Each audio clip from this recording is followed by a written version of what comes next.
Hello and welcome to tonight's CLNS Media Patriots Roundtable. I'm your host, Nick Qualia, sitting here with Mike Molyneux. So, season's over. Season ended early. Just like that.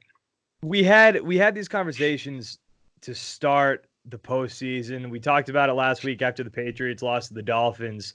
And honestly, Mike, it was more of the same. We just watched the same team have the same deficiencies all season long. And we're going to get more into it as this episode goes on, but final score 20-13. Patriots finish off the year 12-4. They're playing the Tennessee Titans in the divisional round. There's a lot of people saying, there were a lot of people saying that this was going to be an easy win, that this team should walk through Tennessee. It was going to be a tough game. Don't get people wrong. But they were going to get through it, and they were going to make it on to the divisional round. Well, guess what? That didn't happen. There were a lot of problems with that game. And I'm not here to pat myself on the back, but I might have picked Tennessee to win that game last week. Did I get dragged on Twitter a little bit? Yeah, Yeah. I did. Well, look at this. Look at this. The Patriots lose. Again, I'm not here to brag. I want the Patriots to be in the divisional round because this sucks. The Patriots football season's over. At least give us a divisional round game. But not the case. Patriots lose to Tennessee again. Final score 20-13. Mike, let's go with this as the big question. General overall look at the season and at the Tennessee game. Because again, I think it's more of the same. What was the biggest downfall of the Patriots in 2019, the 2019-2020 season? And with that, what was the biggest downfall against Tennessee? What the hell went wrong in the wild card game that I had to watch at a wedding? What went wrong at the wild card game against the Tennessee Titans at, very important note, Gillette Stadium? Yeah, man, that Gillette mystique completely vanished in these last 2 weeks of Didn't Patriot exist. football. Didn't exist. Didn't exist. You took a loss to the Tennessee Titans, who the majority felt you should be able to take care of in the wild card game.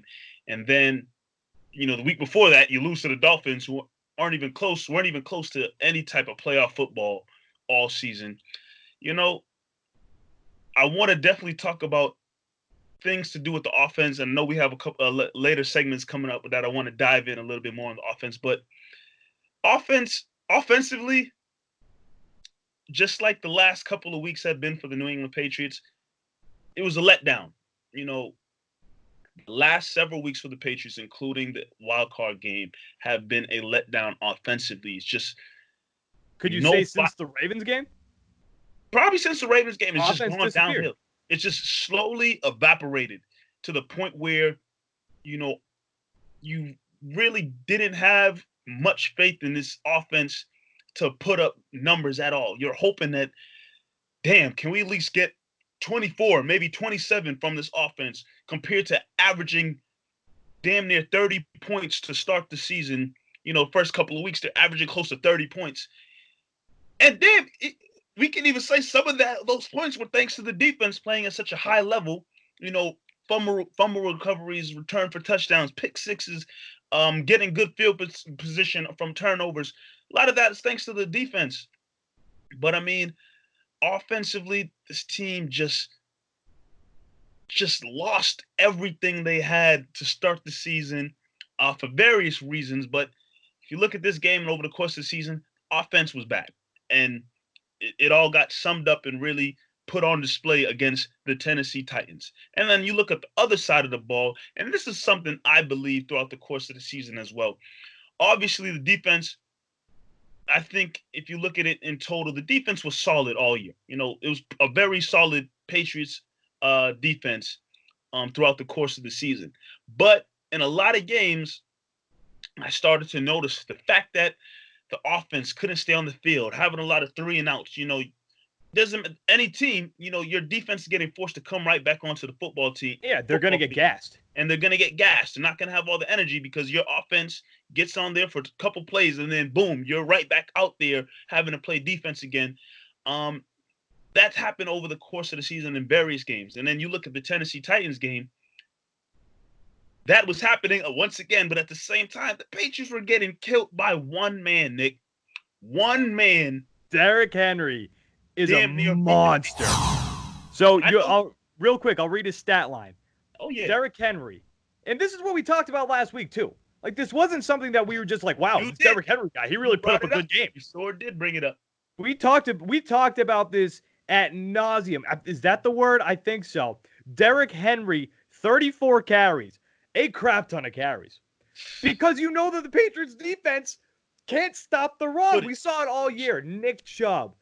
Joe Mixon was actually, I don't even remember Joe Mixon's games. I'm not going to act like I remember that stat line. But we just know running backs had a solid year against the Patriots defense, and that was their number one deficiency. So again, Derrick Henry, 34 carries, 182 rushing yards, 204 total yards, including receiving there. 5.4 yards per carry, 1 rushing touchdown, 1 reception. In that reception, 22 yards. And that was when he almost scored that touchdown, but he got rocked right at the 1-yard line. Video game numbers. He was insane. They couldn't stop him. He's a creative player kind of guy. He's huge. Tank. He was running over players on defense, running them over, running through them, running them over, whatever you want to say.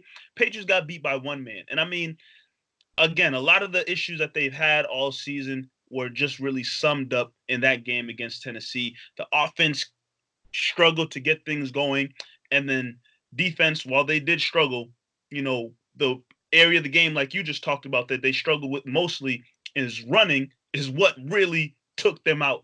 It was exposed. And led to Tennessee, having control of that game pretty much from start to finish. Almost. Do you know what Tannehill's final stat line was?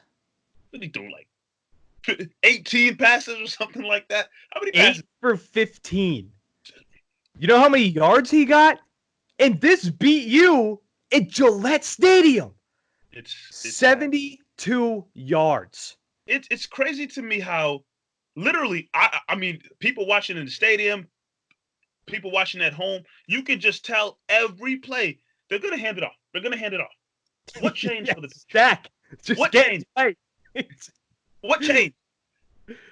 Nothing. Man. We knew that game plan was coming. The Patriots must have known that game plan was coming. And you know what? Shout out to Mike Vrabel, too, for putting together such a great game plan. That was another detriment. That was another worry that we had with the Tennessee Titans coming to Gillette Stadium. It was Mike Vrabel. Belichick hasn't had great success over the past 2 seasons against his disciples. Vrabel, Flores, Billy O'Brien, Matt Patricia. Vrabel already beat you once in Tennessee. He came to Gillette Stadium and he did it again. And the best thing that he did was take Bill Belichick's own play, his own little loophole that he has, and run down the clock in the fourth quarter by taking those delay of game penalties. That Mike Vrabel Mike Vrabel might have been, aside from Derrick Henry putting up absolute monster numbers, Mike Vrabel might have been the MVP of that game. Because he put together a game plan that shut down the Patriots. I love a job with this. Before we keep going, got to get this in. Okay, guys, I mean, we all know how VPN protects your privacy and your security online, right? But I didn't know this until recently, and it's taken my TV watching game to the next level. You can use a VPN to unlock movies and shows that are only available in other countries. Something that I actually recently just found out through via Twitter, is that maybe I'm just stupid. I thought all Netflix had the same TV shows, but I guess in the UK they have different TV shows. Or they have like American TV shows, but the things that we can't watch on Netflix. So you can literally go on Netflix using ExpressVPN, act like you're in the UK, and you get the UK programming on Netflix. Okay. It was so simple, guys. Just do it. You guys, again, you can use your location in the UK. See, ExpressVPN hides your IP address and lets you control where you want sites to think that you're located. You can choose almost 100 different countries, so you just think about all the Netflix libraries that you guys can go through. Do you love anime? I don't, but you might. Use ExpressVPN to access Japanese Netflix and be spirited away. I don't know if that's an anime term, but it's not just Netflix. ExpressVPN works with any streaming service: Hulu, BBC, iPlayer, YouTube. You name it. There are hundreds of VPNs out there, but the reason I use ExpressVPN to watch shows is it's ridiculously fast. There's never buffering or lag, and you can stream in HD no problem. ExpressVPN is also compatible with your devices, phones, media consoles, smart TVs, and more, so you can watch what you want to go on the go or on the big screen wherever you are. If you visit my special link right now or after the show, expressvpn.com/beat, you can get an extra 3 months of ExpressVPN for free. Support the show, watch what you want, and protect yourselves at expressvpn.com/beat. All right, before we wrap up this segment, because we can't go too long here on the show, but another issue that we saw all season long, Mike, that we have, me and you especially, have hammered week after week after week, the red zone. The Patriots beat themselves a lot, too. The Patriots took multiple trips to the red zone that they couldn't get in to the end zone. If you score one of those touchdowns, especially when you get down to the 1 yard line, and freaking yard line. It's not the exact same play, but it's almost identical. All 3 plays from the 1 yard line. Josh McDaniels, I don't know what you're doing. You have other plays aside from running plays on the 1. You just do. Use a Landon Roberts. I know that didn't work earlier in the game, or later in the game, whenever it was. Use a Landon Roberts. Do something besides just shoving your running back right into the defensive players on the left side. Do something. Your red zone offense has been putrid all season. Bottom half of the league. To bottom 20 of the league. Bottom 10 of the league. But in that came back and that bit your ass in the wild card round. That came back and that essentially ended your season. Because if you score that touchdown, if you score in one of these red zone trips, we don't know what would have happened, but I don't think the Patriots would have had the ball on the 1 yard line later on in the game. I don't think they would have been fighting for that, or at least Tom Brady wouldn't have been forcing the ball to his receiver that ended up with the pick 6. So I think if you just convert one of those red zone trips into a touchdown, aside from the Julian Edelman sweep play, then you win that game and you're going to face Kansas City next week. But you didn't do it. And that Miami game, you just had to beat Miami. So many things, and this is what we started the show with. This is what we'll end it with. The Patriots thing. It's something that we always talk about every season. This team, as the year goes on, they get better. The September woes, and then you get better. It was almost different this year. September, they looked incredible. September, they looked insane. I was preaching undefeated. I thought undefeated was really in our view. Me and you guessed an undefeated season at one point. What are we thinking? Whoa. What are we thinking? What happened to that team that I was wow. Absolutely unreal. But you hear about the Patriots, their thing is, as the season goes on, they get better. December, you better watch out. You don't want to come to Gillette Stadium in December. You're going to get your ass kicked. You don't want to come to Gillette Stadium in January. You're going to get your ass kicked. Well, that didn't happen. This team didn't get better. And again, we started the show with this. We'll end the show with this.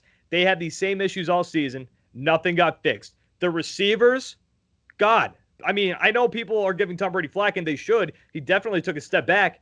But what's the guy supposed to do? Hey. His best receiver led the league in drop passes this year with 11. We got to talk about it. We have to. We're going to get into it on another episode, one of this week's episodes of the CLNS Media Patriots Roundtable. But guys, I mean, the biggest downfall of this team this year, the receiving. Has to be the receiving.